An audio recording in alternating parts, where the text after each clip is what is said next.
মানুষের জল জীবন আর ডাঙা জীবন। যারা জলে থাকে, জলে যাতায়াত করে, জল নিয়ে যাদের জীবন, এখানে আসলে সেইটা অনুভব করা যায়। আলাদা একটা জীবন, আলাদা একটা পরিবেশ, সম্পূর্ণ আলাদা।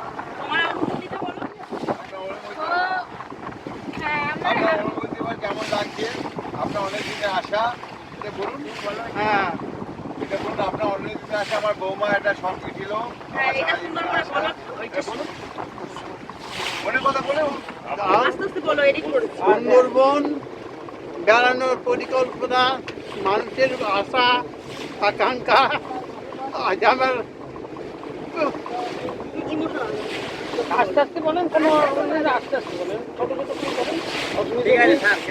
হ্যাঁ,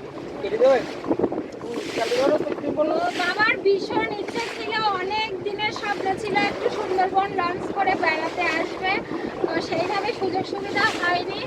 আর আজ বাবার স্বপ্নটা পূরণ করতে পেরে আমরা সবাই মিলে সত্যি খুব ভালো লাগছে। বাবারও ভীষণ আনন্দ হচ্ছে, আর আমাদের সত্যি খুব ভালো লাগছে যে আজ এই ওয়েদারটাও মানে এটা হলো না। আমার বাবাও এই জল লাইনে থাকা যেহেতু, তাই বাবার সাথে যোগাযোগ করে কিন্তু আর এই জামাইবাবুরা দিদিরা সবাই মিলে একটা ফ্যামিলি, মেয়ে জামাই নাতি পুতি সব ফ্যামিলি আর সাথে আমার বাবা মা ফ্যামিলি এসেছে।